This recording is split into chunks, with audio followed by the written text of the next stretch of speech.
Tuesday, September 5th, 2023, and I've got 3 best bets for you. Let's get into it. What's up, guys? It's your boy Noble Living back with another DYF Bets video where I'm breaking down my favorite picks and plays of the day as we just try to get to the bag and make some money together. We did not end off the month of August the way we wanted to, but hopefully you guys had a really great Labor Day weekend. And sorry we didn't drop a video yesterday, but we are back today and we're ready for a new month, new goals, new money to be made. So let's get into it, right? August, like I said, we didn't end off the show well on Friday. We went 0-3 on the day. We lost on the hook. Hawaii over 10.5 first half points, only scored 10. Hate to see it. Marlins and Nats Nerfy didn't cash in for us either. And then Mookie Betts and Yordan Alvarez didn't get a hit in that one. So 0-3 to end off the month. You hate to end off the month that way. You can see the year-to-date record right here. You can see how we did in August. Over 500, about 58% hit rate, so not too bad. We want to do a little bit better in this month of September, but now we have more sports, not just baseball on, so hopefully we can rebound and do better this month because now the books are going to be a little bit more dispersed and spread out. Not as sharp with baseball. Everybody focus on baseball. We got college football, we got NFL, so I'm super excited for this month of September. And as always, I've got some best bets for you. If you can, drop a like and subscribe to this channel so this way you can help us grow. And let's get into our first best bet. For my first best bet of the day, I'm going with a total. I'm going to take the Royals and White Sox over 9 runs, minus 120 on BetMGM. Now, some books have that 9.5. I do like that as well, but I do like the 9 runs because you get a push opportunity. And in this matchup, we have Dylan Cease on the mound for the White Sox. We've got Brady Singer on the mound for the Royals. Now, these are 2 pitchers that I just really can't trust at all, and that's really tough to say, especially considering that the year that Dylan Cease had last year, he was a guy that we used to take a lot at the beginning of the year. I'm a big fan of Dylan Cease, but just hasn't been his year. I don't know if it's the pitch clock. I don't know what it is, but he's just lost us way too much coin this year, and now it's just time to start fading the guy, in all honesty, right? 4.91 ERA, which is a guy who was considered another Cy Young candidate like he was last year, and that's actually his highest ERA that he's had since his rookie season back in 2018. So I don't know what's going on, but something's going on in Chicago. And in the month of August, he extremely struggled, worse than we've ever seen it. He had a staggering 8.07 ERA in the month of August. In 6 starts in the month of August, he pitched 29 innings, which is less than 5 innings per game. He gave up 28 runs throughout those 29 innings, so that's almost 1 run per inning. He also had 22 walks and an opponent batting average of 300. So that lets you tell you he's struggling with his control and he's giving up contact, and you hate to see that, especially with a guy like Dylan Cease who really demands and commands his strikeout ball. We haven't been seeing that from him, and as a result, that's why he's been getting hit so hard.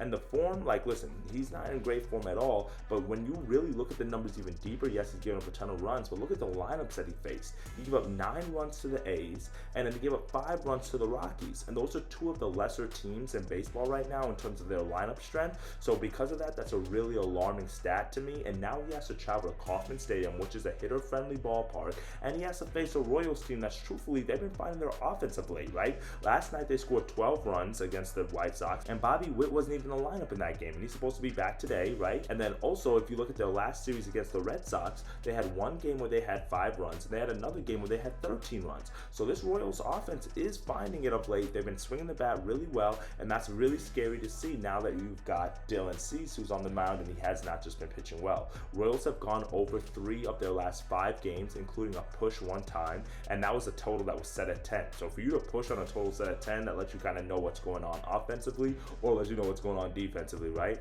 And if you look at those games even further, all 5 of those games have had a total of 9.5 or higher. So the books are already setting a very high total for this team, and I think we're actually getting a few points of value today because Dylan Cease is on the mound, right? Like I said, we get a total of 9.5, but 9 on most books at pretty decent odds. 9.5 is like plus money. So for you to get this a total of 9 at like minus 125, minus 130, to me that's let you know, okay, like the books are still giving Dylan Cease a little bit of credit here, considering that all their last 5 totals have been over 9.5. And because of that, I think this one is just going to shoot over the total, not only because of how good the Royals offense has been, I just can't trust either of these pitchers. I told you about Dylan Cease, and Brady Singer on the mound for the Royals, he hasn't been much better. He's a 5.15 ERA on the year, but he has been in better form of late. He had a 3.94 ERA in the month of August, but in back-to-back starts against the Mariners and the Cubs recently, he gave up 9 hits in both of those games and 10 combined runs over both of those starts to go with 3 home runs. So even though he had a good month of August pitching-wise, his last 2 starts were not as strong,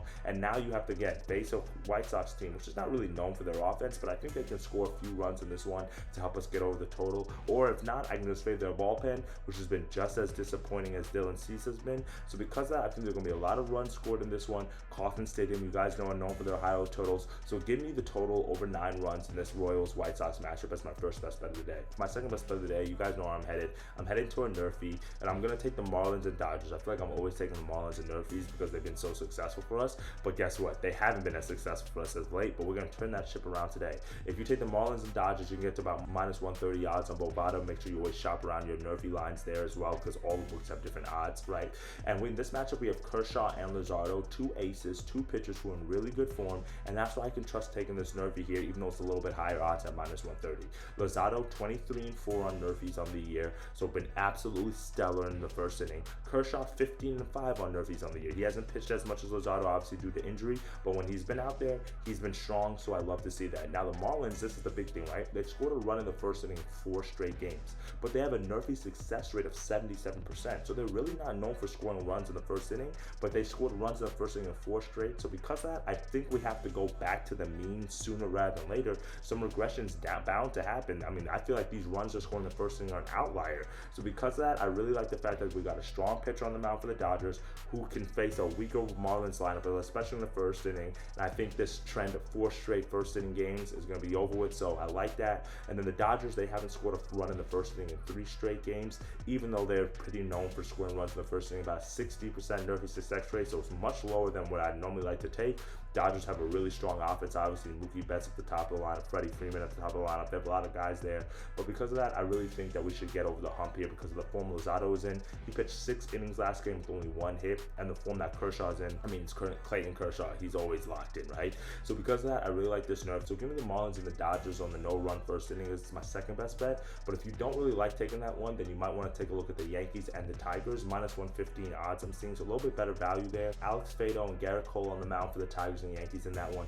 2 pitchers who've been really strong in the first inning this year. Every time I take Garrett Cole, he seems to give up a home run, so that's the only reason I'm not taking him right now. But I might take him in like a Nerfie parlay or something. But there are a lot of Nerfies on the board that I like today. So if you're trying to get some of those other Nerfies played, click the link in the bio so you can join my Telegram group, where I'll drop a few more Nerfies a little bit later on today. For my third and final best bet of the day, you guys know where I'm going. I'm going for a 2-leg player prop hitter parlay because these have been so successful for us. Mookie Betts literally cashed in literally every day for us last week except for Friday. So we're going to run it back today. I'm not taking Mookie Betts, but I'm going to take Steven Kwan to get a hit, Yordan Alvarez to get a hit, minus 120 odds on Bovada. And the reason why I like both of these guys is because they're facing divisional opponents that they've had a lot of success against, right? Steven Kwan, he's had just a lot of success against Sonny Gray, who's the pitcher for the Twins that are going against the Guardians today.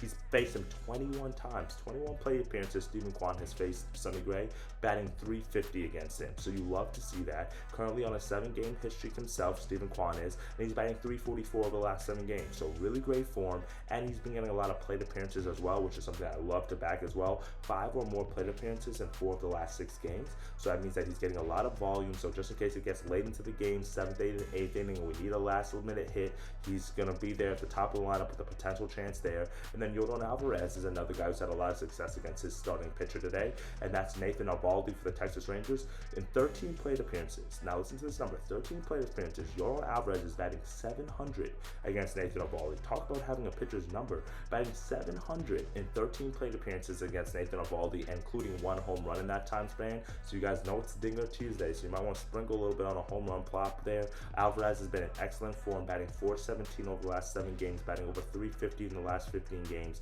and he's been batting really well on the road as well, batting over .300 on the road this year, and he always does well at Texas. He's batting close to .300 at Ranger Stadium as well this year. So a lot of success that he's had in Arlington this year, and because of that, I like the fact that both of these hitters have had success against these former pitchers and has faced them several times. 21 play appearances for Steven Kwan, 13 play appearances for Yordan Alvarez. So because of that, I really like the fact that both of these guys have seen these pitchers before, have played at these stadiums before, and as a result, they should be able to cash us in for a hit. Minus 120 odds, you can't beat that. Pretty standard bet across the board. If you want to sprinkle a few other guys in there, trust me, there are other guys that you can take, like Acuna, obviously Mookie Betts, Julio Rodriguez is already there, Corey Seager is there, right? Luis Renfroe is on a 12-game history. These are all guys who are in excellent form. So make sure you guys are playing around with some of these hitter parlays. Don't let these go over your head because these have been cashing all year long.